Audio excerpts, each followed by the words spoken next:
So where I am now from where I started with endometrial cancer, which was misdiagnosed for approximately 4 or 5 months, is that it's having had lots of different treatments, and now it's now gone into my stomach.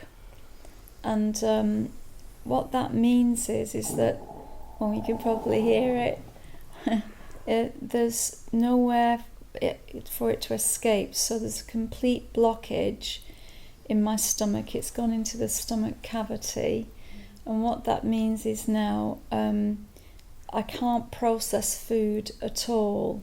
You waste away, as you can see, the cancer's living off my arms now and off my legs. It's the only really thing that's surviving very well. It's thriving like a fungus really on a tree, and it gets into your stomach so that you can't process food. So if you're a fighter, your chemicals still want to have breakfast, still want to have lunch, so all your digestive juices want to work, but they've nothing to work on, so you end up with a build-up of acid which burns your stomach internally, causing gas, which is very uncomfortable and has nowhere to go. And you want to eat. So there are 2 solutions to that. The medical solution is to put a tube down your nose, which impairs your breathing because it presses on your chest when you like this. And what happens is you don't get any respite really, it just lets the gas come off, but the acid remains in your stomach. And so the only way to relieve it is to eat a very small amount of food and then to vomit on a daily basis. The vomit is mostly bile, and your choices are then to stay on a drip. Well, you're not given a choice, that's the point. You are dying of starvation. I'm actually dying of starvation because I can't process food. So the drip is keeping me alive, at which point I think we have to raise the question in cancer, whose life is it anyway, a bit like the film of many years ago in the 70s. My quality of life is, if I want to eat, I'll give you an example of what I do. Because the gases in my stomach build up, and all they can do is put that tube in to take the gas and acid off, but doesn't solve the problem, and it doesn't help you breathe. You struggle to breathe. For quality of life, in my last few days, this is what I do.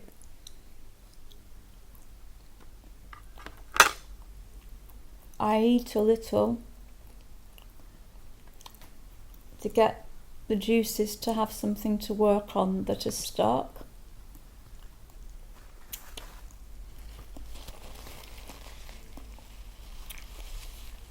And then I spit out my food. Afterwards, I'll be sick, and that is my quality of life. I can't have a nice glass of wine, isn't that such a shame? It is a shame. Or a glass of champagne, even at this point, to say goodbye to my friends who have been so kind to me. I wouldn't have lasted this long if it hadn't have been for my good friends. Julian and Diana, Carol and Roland, Jackie and you here today, Adele, with Nick. Thank you. The reason I'm doing this video is not because there's anything can be done for me. I just want to do it for other people so they don't go through it. The point of this is that I don't want anybody else to go through this.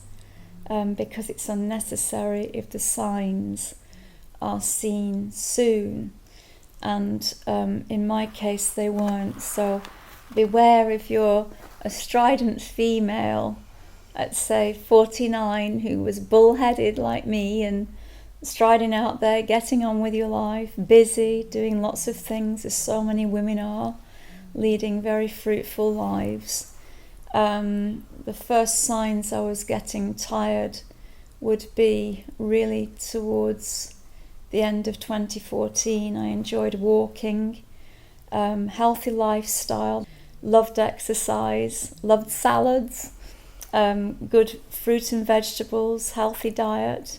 And it was out when I was walking with my dog and my father that I first noticed feeling fatigued after a short walk. I thought because it was coming to the end of the year I was in need of a rest.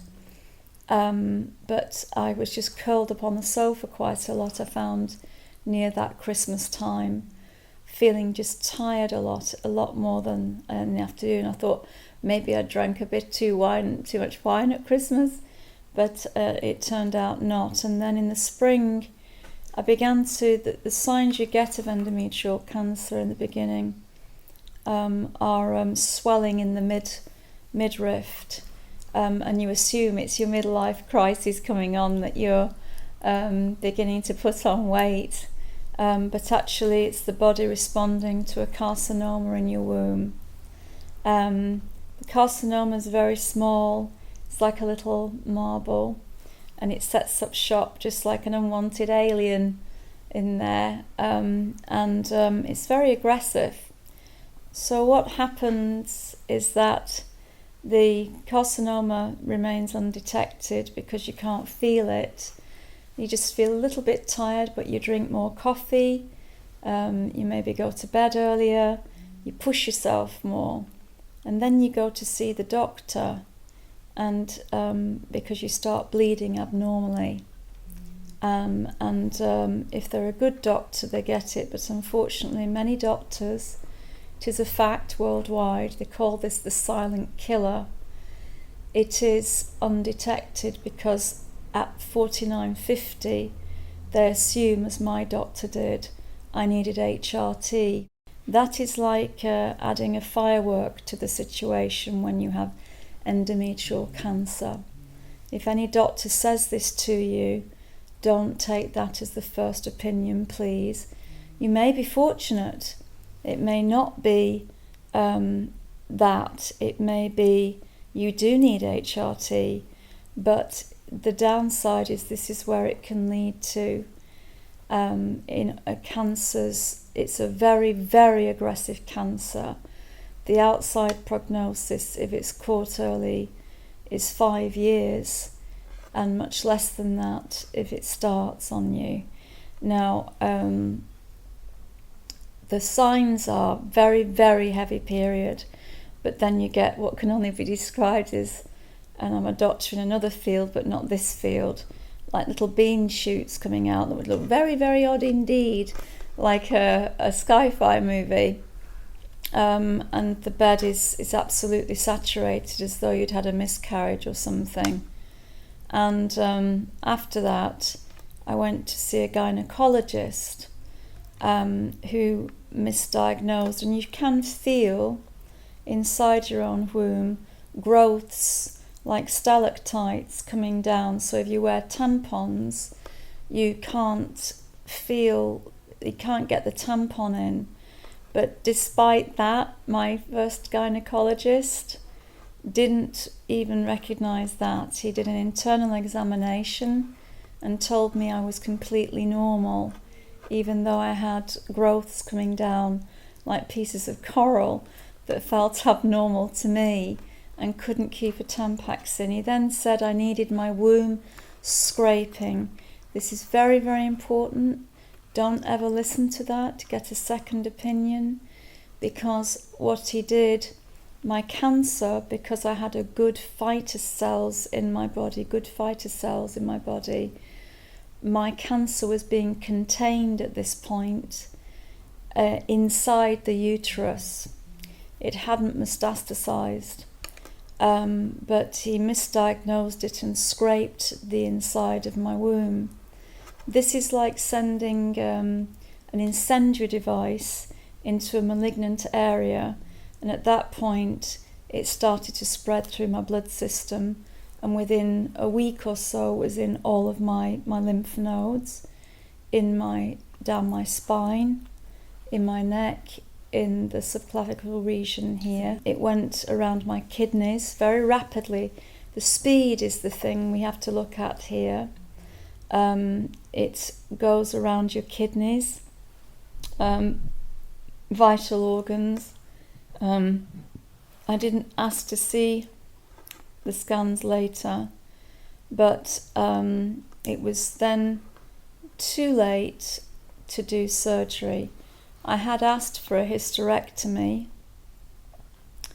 when I felt unwell, but I was denied that, which would have taken the problem out.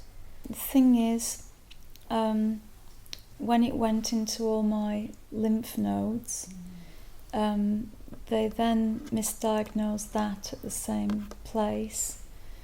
And what happened was they told me I'd got a cancer that belongs to 80-year-olds and nothing to do with my stomach. This was some sort of a cover-up, because what they'd found in my womb on the scrape out was the small carcinoma that is in fact the beginnings of very aggressive endometrial cancer. That's the silver bullet. So I then got the phone book out and I just started ringing numbers. Doctor in Harley Street saw me at 5 to 8 in the morning on a bank holiday weekend. That's how dedicated a man he is.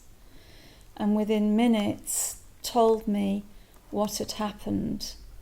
He was also visibly livid at what had happened, because he's been trying to raise awareness of these cancers in women, and he sent a very stringent letter, if that's the right word.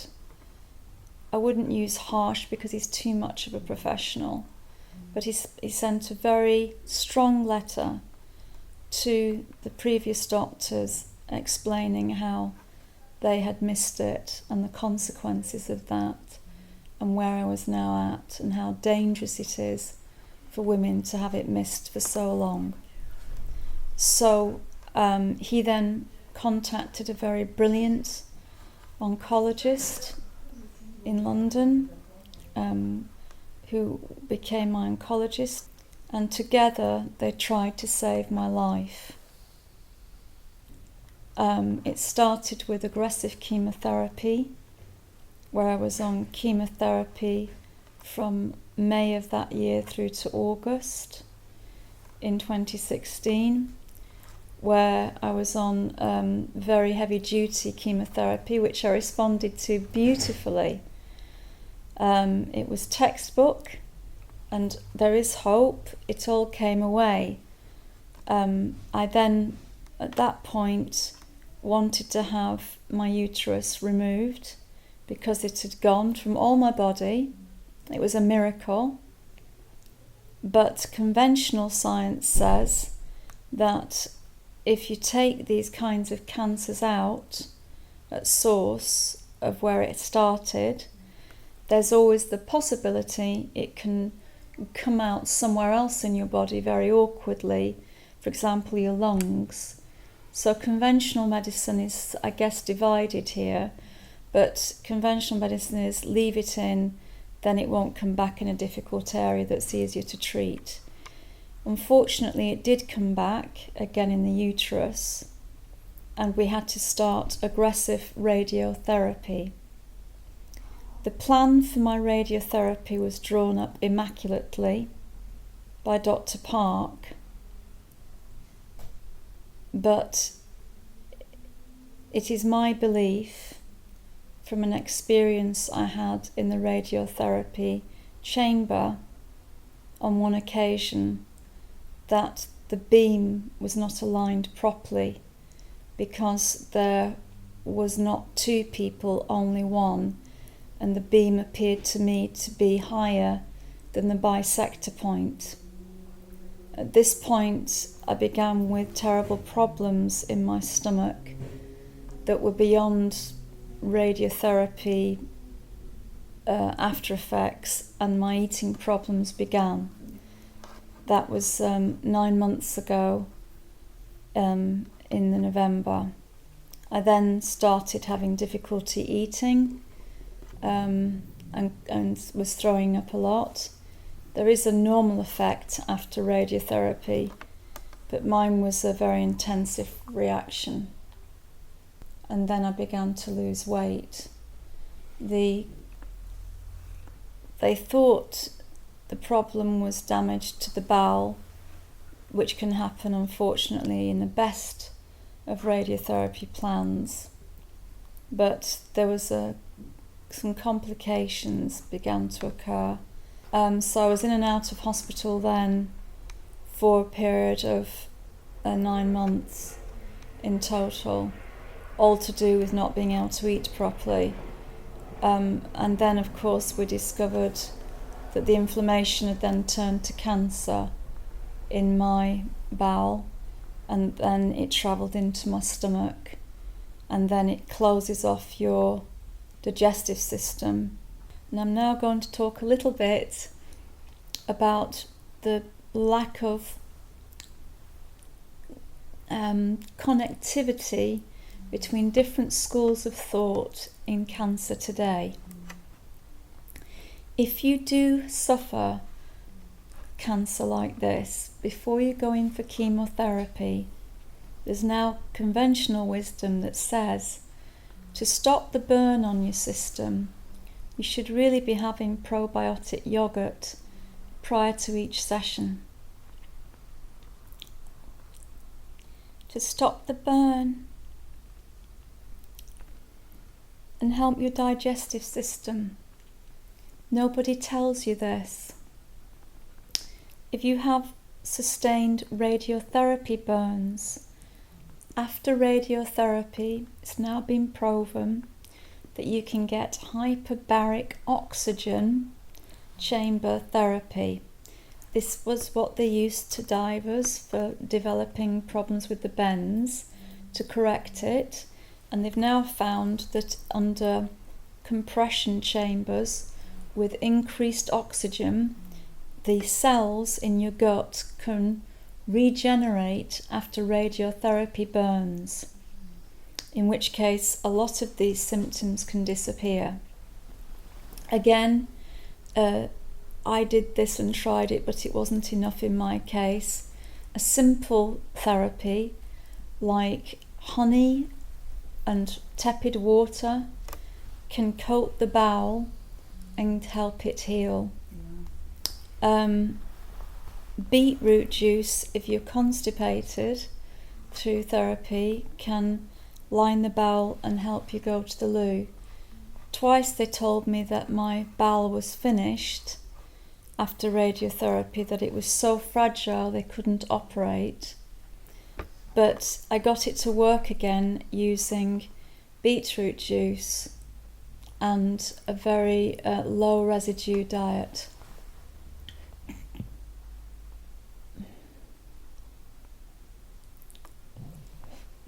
There are also other alternatives available in the world to help you battle chemo while you're going through it.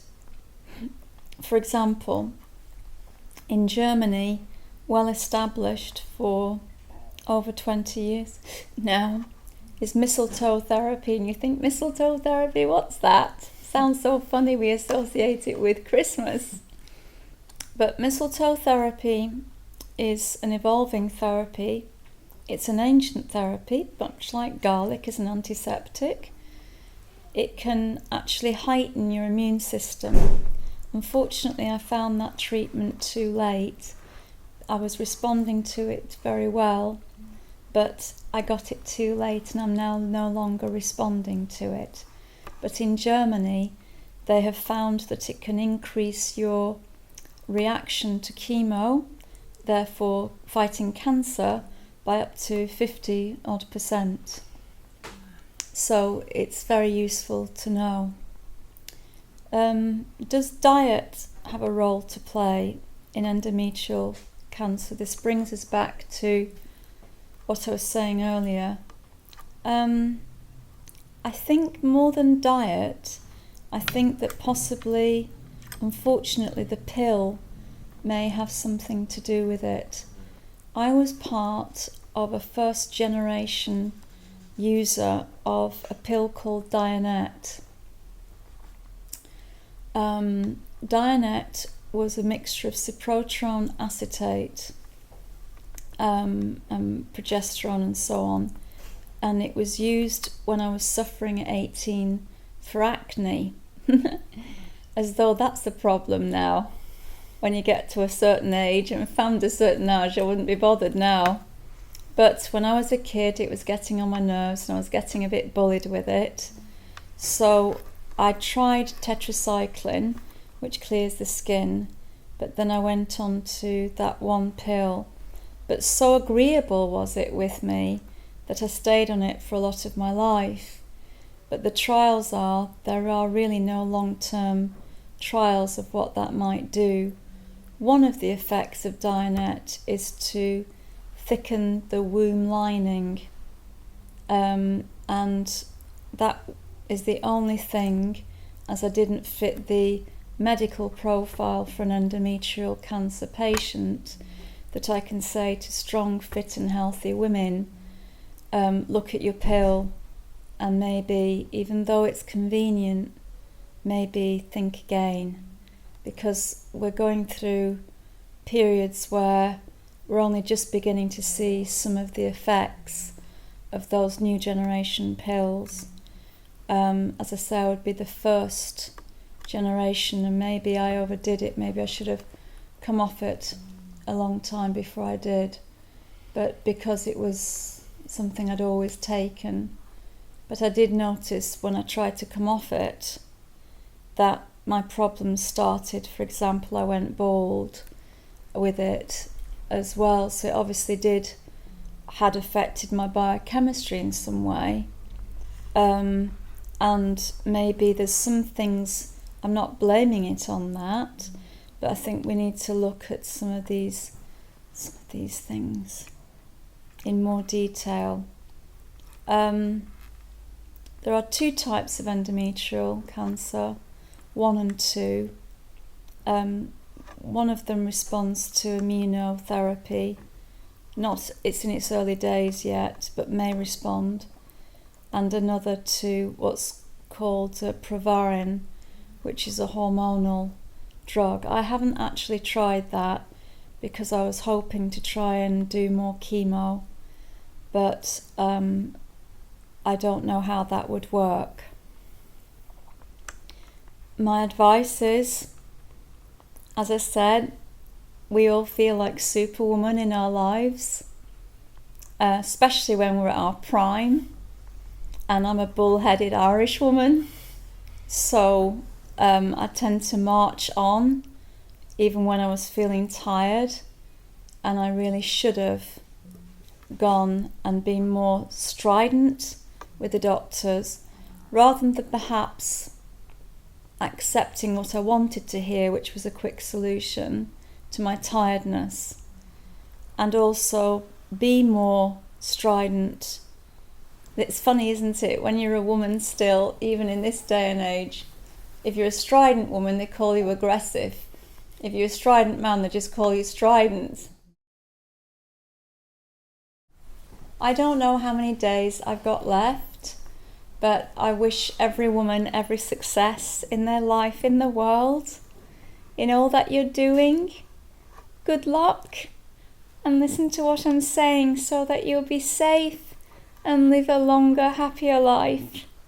Thank you.